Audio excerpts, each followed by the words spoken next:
Yunyun melemparkan kedua pria itu ke belakang, lalu mengalihkan perhatiannya pada Muin. Namun Muin tetap yakin bahwa Yunyun tak akan mampu menggerakkannya sedikit pun.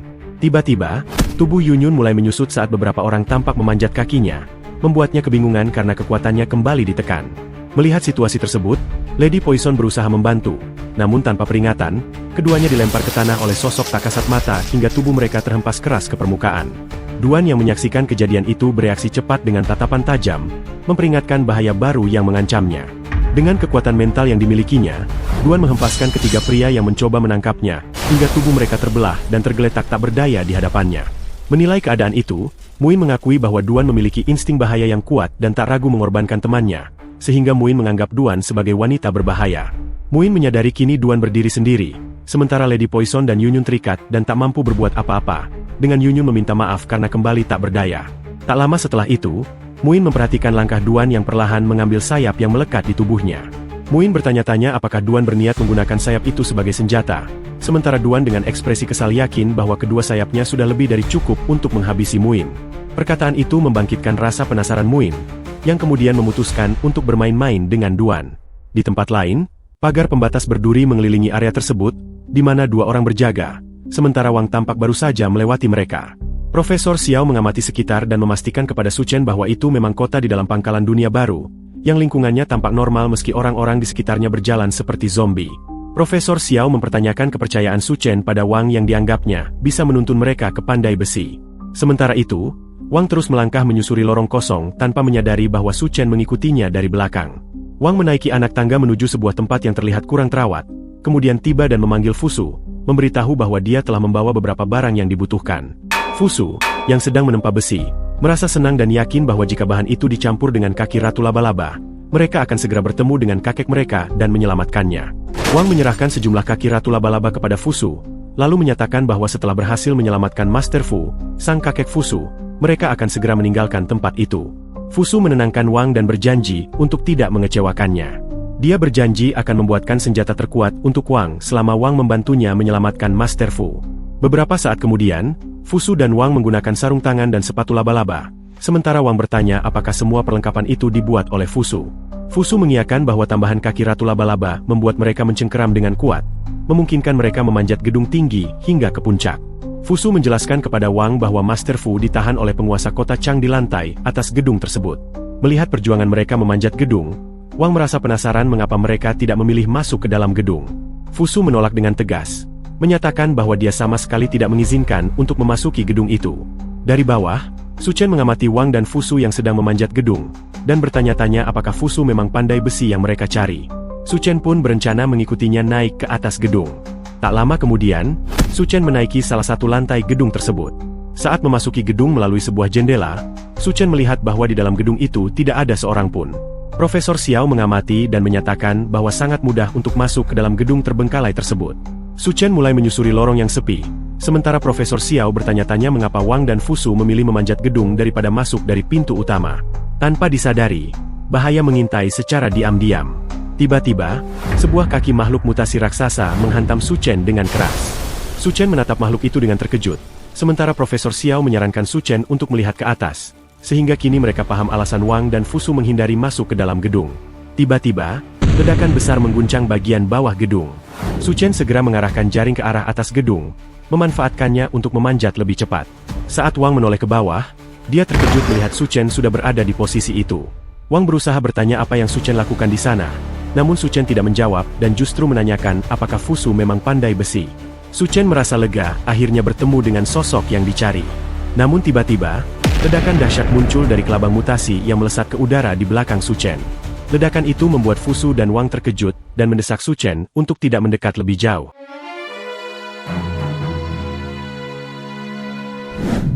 Mengetahui ribuan kelabang mengarah ke mereka, Wang segera memanjat gedung dengan kecepatan tinggi, dipenuhi rasa benci yang dalam terhadap serangga tersebut. Fusu yang tertinggal di belakang berusaha memanggil Wang agar menunggunya, namun Su Chen dengan tenang memegang tubuh Fusu dari belakang, menyelamatkannya dari kejaran kelabang dengan ekspresi datar. Fusu tampak terkejut menyaksikan kekuatan yang dimiliki Su Chen. Melihat Su Chen melesat cepat ke arahnya, Wang tak menyangka dan terkejut saat Su Chen tanpa ragu menginjak bahunya sebagai pijakan untuk melompat lebih tinggi. Su Chen kemudian melompat lebih jauh dan memintanya untuk membereskan sisa kelabang, membuat Wang terpeleset cukup jauh. Meskipun membenci kelabang, Wang tak punya pilihan lain selain menghadapi ribuan kelabang mutan yang mendekat dengan tinju kuatnya.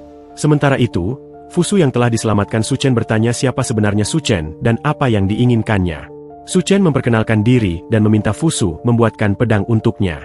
Mendengar permintaan itu, Fusu bertanya mengapa harus membuat pedang untuknya. Lalu Su Chen menawarkan satu permintaan yang akan dikabulkan sebagai imbalan. Fusu menyetujui, namun meminta Su Chen membawanya ke atap gedung terlebih dahulu, yang kemudian disetujui oleh Su Chen. Di sebuah ruangan lantai atas gedung, seseorang sedang menatap foto dan memanggil nama Fusu. Master Fu, yang terikat besi di kakinya, mengungkapkan bahwa selama Fusu berada di tempat aman, ia tak peduli meskipun harus menderita. Tiba-tiba, ledakan keras mengguncang depan ruangan, membuat Master Fu terkejut.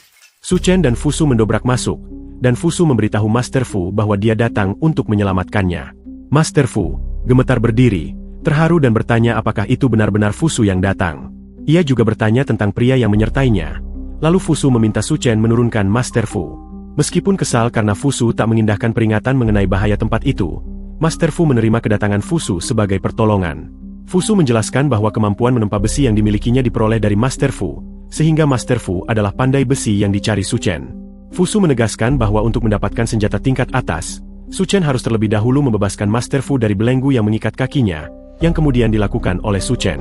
Su Chen, yang merupakan manusia tingkat 2, berjuang melepaskan rantai pengikat itu dengan kesulitan yang jelas terlihat. Dia merasa heran karena rantai tersebut tampak biasa, namun tidak bisa dihancurkan. Master Fu kemudian menjelaskan bahwa rantai itu terbuat dari material khusus yang muncul pasca apokalips, dan dengan bangga memberitahukan bahwa borgol itu dibuat olehnya sendiri, sehingga tak seorang pun mampu membukanya. Penjelasan itu membuat Fusu kesal dan memukul Master Fu, merasa aneh bagaimana Master Fu bisa menjebaknya dengan borgol buatannya sendiri, namun hal itu terpaksa dilakukan karena penguasa kota, Chang, mengancam nyawa Fusu. Su Chen memahami situasi tersebut lalu bertanya bagaimana jika mereka menggunakan material yang lebih kuat untuk membuat senjata baru. Master Fu meyakinkan bahwa hal itu bukan masalah, namun merasa rantainya sudah terkuat di dunia baru, dan sulit mencari sesuatu yang lebih baik. Penjelasan Master Fu semakin membuat Fusu kesal, hingga ia kembali memukulnya agar sadar. Namun Su Chen menanggapinya dengan santai bahwa dia sudah memiliki material yang dibutuhkan Master Fu. Su Chen kemudian mengeluarkan sebuah batu hitam besar dari dalam ruang dimensinya, membuat Master Fu dan Fusu terkejut. Fusu tak menyangka bisa melihat batu sebesar itu dan bertanya dari mana asalnya. Master Fu yang mengamati batu itu dengan seksama terpesona oleh energi kuat yang terkandung, sesuatu yang belum pernah ia lihat sebelumnya, dan bertanya-tanya bagaimana Su Chen bisa mendapatkan batu langka tersebut. Namun Su Chen enggan mengungkap asal batu itu dan bertanya apakah pedang yang ditempa dari batu tersebut mampu memotong belenggu yang mengikat kaki Master Fu. Master Fu menjawab seharusnya tidak menjadi masalah. Walau memurnikan batu alami pada tingkat itu memiliki tantangan besar. Master Fu kemudian mengatakan semuanya kini bergantung pada pilihan Su Chen, membuat Su Chen sedikit bingung.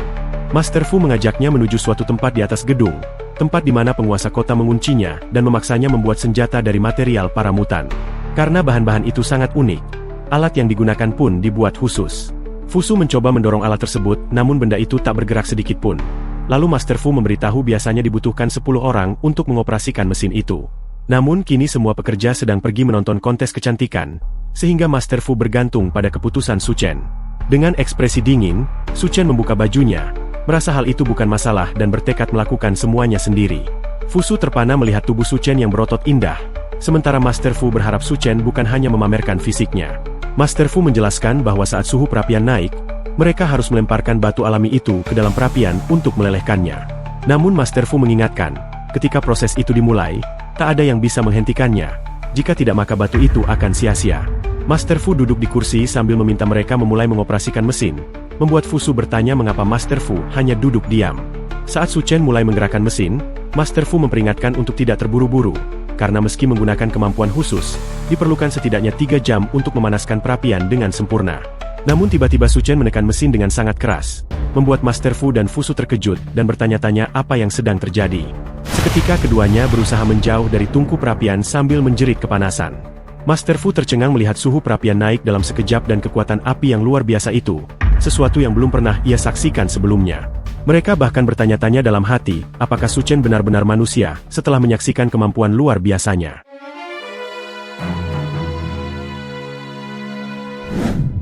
Setelah Su Chen menaikkan suhu perapian, Fusu hanya berdiri di tepian, merasakan panas yang menyengat hingga membuatnya tidak nyaman. Master Fu segera memanggil Fusu untuk berhenti mengeluh dan membantunya memasukkan batu hitam itu ke dalam perapian. Bersama-sama mereka menghitung hingga 3, lalu mendorong batu besar itu ke dalam api yang menyala. Fusu segera menjauh dari perapian, merasakan panas luar biasa, sementara Master Fu menatap api dengan penuh perhatian, menyadari bahwa kini yang bisa mereka lakukan hanyalah menunggu hasilnya. Tanpa mereka sadari, penguasa kota, Chang, tengah mengamati dari kejauhan aktivitas mereka yang sedang menyiapkan senjata. Chang kemudian mendekat dengan ekspresi marah, membuat Master Fu terkejut dan menyadari bahwa rahasia mereka sudah terbongkar. Melihat kedatangan Chang, amarah Fusu membuncah, lalu ia mengambil pedang dan melompat maju menyerang penguasa kota tersebut. Namun tiba-tiba, beberapa kaki laba-laba mutan muncul dari belakang bawahan Chang, yang segera menyerang Fusu dengan cepat dan agresif. Fusu mencoba menangkis serangan itu dengan pedangnya, berusaha keras menahan gempuran lawan. Master Fu yang menyaksikan keadaan itu tampak sangat cemas dan berteriak memanggil nama Fusu, sadar bahwa dirinya tak mampu berbuat banyak. Bawahan Chang, yang telah bermutasi menjadi monster dengan senjata kaki laba-laba, menodongkan pedangnya, mengecam sikap Fusu yang dianggap tidak sopan terhadap penguasa kota, dan menegaskan bahwa hari itu akan menjadi akhir yang mengerikan bagi Fusu. Serangan brutal langsung dilancarkan dengan mengayunkan kaki pedangnya ke arah Fusu. Master Fu berteriak ketakutan, menyadari bahwa dirinya tak mampu membantu. Namun tiba-tiba, dari arah lain, sebuah serangan menghantam wajah bawahan Chang itu dengan keras. Wang datang tepat waktu, memukul dan menghempaskan lawan ke tanah. Meski serangan Wang cukup kuat, bawahan Chang segera bangkit kembali dan bersiap menyerang. Dengan lincah, bawahan Chang melompat ke udara, mencoba menendang Wang yang sedang lengah. Saat lawan berada tepat di hadapannya, Wang menangkap tubuh bawahan Chang dan memeluknya erat-erat. Pelukan Wang semakin kuat hingga urat di wajahnya tampak menonjol, sementara bawahan Chang yang terbalik berteriak kesakitan. Dengan kekuatan luar biasa, tubuh bawahan Chang terbelah dua oleh pelukan mematikan Wang. Master Fu terkejut tak percaya dengan apa yang baru saja terjadi, sementara Su Chen yang sedang fokus menjalankan mesin ikut terkagum-kagum menyaksikan kekuatan Wang. Fusu yang jatuh ke tanah terheran melihat potongan tubuh bawahan Chang tergeletak di hadapannya, bertanya-tanya apakah lawannya sudah benar-benar tewas. Mendengar itu, Wang segera memastikan keadaan Fusu, bertanya apakah Fusu baik-baik saja. Fusu tampak tersipu dan mengagumi Wang, menganggapnya sangat hebat atas pertolongan yang diberikan. Wang menoleh ke belakang dengan ekspresi penasaran, lalu tiba-tiba berubah cemas saat melihat seekor kelabang masih menempel di tubuhnya.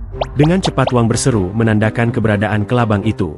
Tanpa ragu, Fusu mengayunkan pedangnya dan membunuh kelabang tersebut, kemudian memperlihatkannya pada Wang sambil memastikan bahwa ancaman itu sudah teratasi. Ucapan terima kasih Fusu atas penyelamatan Wang membuat Wang tersipu malu, tidak menyangka akan menerima pujian seperti itu. Wang kemudian membalas dengan memuji keberanian Fusu, namun Fusu membalikkan badan dan menganggap Wang lah yang lebih luar biasa. Dari kejauhan, penguasa kota Chang memperingatkan Wang bahwa mereka harus menghadapi konsekuensi atas pembunuhan orang kepercayaannya. Wang mendekati Chang dan menganggap penguasa kota itu tampak lemah, sementara Chang mempertanyakan kebenaran ucapan Wang. Perlahan, tubuh Chang yang duduk di kursi roda mulai mengalami mutasi, tumbuh beberapa kaki tambahan di sisi tubuhnya yang bermutasi itu. Wang terkejut dan bertanya-tanya monster apa yang kini berdiri di hadapannya. Chang berubah menjadi monster kelabang raksasa dan menanyakan bagaimana kondisi tubuh barunya. Ia menjelaskan bahwa tubuh aslinya sudah terbuka, dan kini satu-satunya pilihan yang tersisa adalah membunuh semua musuhnya. Dengan suara penuh amarah, Chang memerintahkan pasukan kelabangnya untuk segera menyerang. Sementara itu, Muin tumbuh tanduk di atas kepalanya dan tertawa puas saat menatap Duan. Muin menyatakan bahwa perintah penguasa kota Chang kini menjadi miliknya, sehingga tidak ada waktu lagi untuk bermain-main dengan Duan. Muin mengancam Duan dan yang lainnya, menegaskan bahwa mereka harus segera mati di tangannya.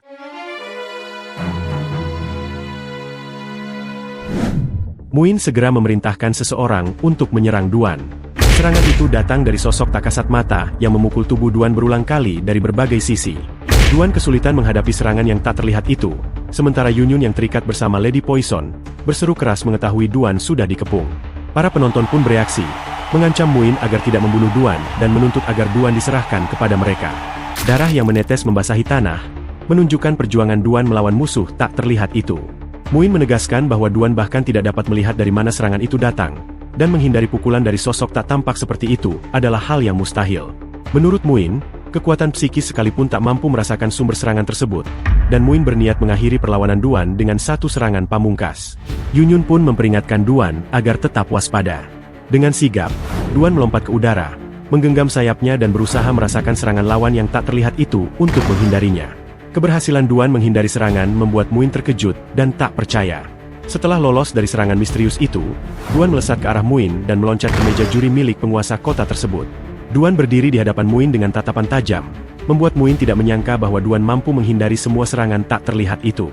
Muin terpana dan mempertanyakan bagaimana Duan bisa merasakan setiap serangan yang seharusnya mustahil itu.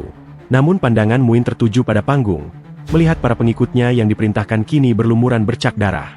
Muin menduga Duan menggunakan sayapnya untuk mencipratkan darah pada para musuh tak terlihat di bawah panggung. Duan memilih diam dan langsung mengangkat kakinya menuju wajah Muin. Dengan tanpa ragu, Duan menginjak wajah Muin dengan tumit runcing, meruntuhkan kedikdayaan penguasa kota itu dan menyebutnya hanya seorang pembual. Duan memerintahkan Muin untuk menutup mulutnya yang kotor. Yunyun terpana menyaksikan serangan Duan yang luar biasa, kekuatan yang mampu menghancurkan Muin hanya dengan satu injakan. Sementara itu, di balik panggung kontes kecantikan, sesuatu yang jauh lebih mengerikan mulai terjadi. Duan menoleh pada Yunyun dan bertanya tentang apa yang tengah terjadi di belakang panggung. Yunyun dan Lady Poison menoleh ke belakang dengan rasa penasaran, bingung akan munculnya sesuatu yang menakutkan di gedung itu. Yunyun lalu menyadari bahwa yang datang adalah pasukan kelabang raksasa, dan dia sama sekali tidak tahu dari mana makhluk-makhluk itu bermunculan. Para penonton berhamburan menyelamatkan diri, panik karena kelabang-kelabang itu menggigit mereka. Sementara itu, Muin tertawa puas, yakin bahwa kawanan kelabang yang dilepaskan akan mengubah siapapun menjadi santapan mereka dan membawa kematian bagi semua. Namun, Duan kembali menekan tumitnya ke wajah Muin, memaksanya untuk berhenti bicara. Muin yang terengah-engah segera memanggil bantuan dari kawanannya yang tak kasat mata. Di belakang Duan, sekelompok sosok tak terlihat mulai menyerang. Namun Duan yang mendengar permintaan tolong Muin menyadari bahwa penguasa kota itu sudah berada di ambang kematian. Duan melepaskan pijakannya dari wajah Muin, lalu dengan kecepatan penuh mengayunkan kaki ke udara dan menendang kepala Muin tanpa ragu, hingga kepala itu terlepas dari tubuhnya. Seketika, ketiga penyerang tak kasat mata muncul di belakang Duan, namun segera terhempas ke tanah. Lady Poison terpana melihat bahwa sosok-sosok tak terlihat itu ternyata hanyalah boneka kelinci. Ketika tangan Muin terlepas dari balik kain penutupnya, sebuah konsol terlempar jatuh. Duan menangkap konsol itu dan segera menyadari fungsinya, lalu memeriksanya dan mengetahui bahwa benda tersebut adalah alat pengendali permainan. Saat Duan menggerakkan konsol itu, boneka kelinci yang semula tak bergerak tiba-tiba aktif dan perlahan bangkit berdiri, dikendalikan oleh konsol tersebut. Dengan menyalurkan energi psikisnya ke konsol, Duan mampu mengendalikan ketiga boneka kelinci itu untuk menyerang musuh.